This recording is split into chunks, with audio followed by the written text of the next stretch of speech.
আজি মই এটা কথা স্পষ্ট দিব বিচাৰিছোঁ যে কিছুমানে ফোন কৰে, মোৰ কণ্টেক্ট নাম্বাৰ দিয়া আছে।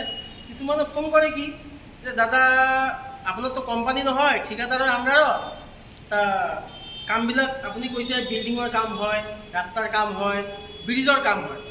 তা পৰহি দিনাখনে এজন ফোন কৰিছে, সেইজনে কৈছে যে দাদা মইতো বিল্ডিঙৰ কাম আৰু ব্ৰিজৰ কাম কৰিছোঁ, ৰাস্তাৰ কাম মোৰ নলেজ নাই।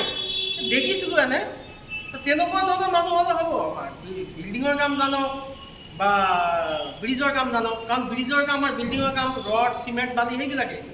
আৰু ৰাস্তাৰ কামত কি হয়, ৰাস্তাৰ কামত আমাৰ হয় মাটি লাগে, চেণ্ডগেবেল লাগে, হা, তাত মেটেল লাগে। তাৰ কামটো অলপ বেলেগ ধৰণৰ, পৃথক। তাত কামবিলাকে বেলেগ, ৰোলাৰৰ প্ৰয়োজন হয় বা আমাৰ বেলেগ মেচিনাৰী প্ৰয়োজন হয়। তাৰ ব্ৰিজ আৰু বিল্ডিঙত যিটো সেইটো কি আৰু সেইটোতো কাষ্টিঙৰ কাম বেছিভাগ, ৰড চিমেণ্টৰ যিটো আমাৰ চাটাৰিঙৰ কাম হয় সেইবিলাক, হা। তা এতিয়া আমাৰ প্ৰয়োজন হৈছে যে বিল্ডিং আৰু ব্ৰিজৰ কাম। তাক কৈছে বোলে যে মই দুটা জানো কিন্তু ৰাস্তাৰ কাম নাজানো। আমাক তথাপিও লাগে, তেনেকুৱা মানুহ লাগে আমাক যে বিল্ডিঙৰ কাম আৰু ব্ৰিজৰ কাম জনা মানুহ যদি আছে বা তেনেকুৱা। মই কৈছোঁ যে যদি তেনেকুৱা ধৰণৰ তোমাৰ জানা আছে বা কিবা, যে ড্ৰয়িং দেখি কাম কৰাব পাৰা বা তুমি নিজে মানে সম্ভালিব পাৰা যে আজি ব্ৰিজ এখন দিয়া হ'ল, ব্ৰিজৰ ইনচাৰ্জ এবাৰ বনাই দিয়া হ'ল, তা সেইখিনি দায়িত্ব মানিব লাগিব যে ইনচাৰ্জ হৈ আমাৰ যিটো ছাব কণ্টেক্ট দিম কামটো, সেইটো দেখাব লাগিব তাক যে এনেকৈ এনেকৈ আছে ব্ৰিজৰ, এইটো প্ৰথম পাইলৰ কাম বা এইটো আমাৰ ফাউণ্ডেশ্যনৰ কাম, এইটো আমাৰ ছুপাৰ ষ্ট্ৰাকচাৰ কাম, এইটো ছাব ষ্ট্ৰাকচাৰ কাম। তো সেইবিলাক বস্তু অলপ কোনটোত কি ৰড লাগে, কি চিমেণ্ট লাগে, এইখিনি নলেজ থাকিলে হ'ল। তো সেই মানুহজনক মই অলৰেডি আহিব দিছোঁ, হা, যে আহি যোৱা, তাৰপিছত অলপ চিম্পল আৰু আমালোকে দুই এটা কথা সুধিম কি ধৰণৰ, যে ব্ৰিজত কেনেকুৱা ধৰণৰ বা ক'ত ক'ত কৰিছে, কেনেকুৱা ধৰণৰ ব্ৰিজ কৰিছে। আমাৰ ব্ৰিজবিলাক থাকে যেনেকুৱা কেবুল ব্ৰিজ থাকে, 40 মিটাৰ ব্ৰিজ থাকে, 30 মিটাৰৰ ব্ৰিজ থাকে, হা, ৱৰ্ল্ড বেংকৰ আণ্ডাৰত ব্ৰিজবিলাক থাকে।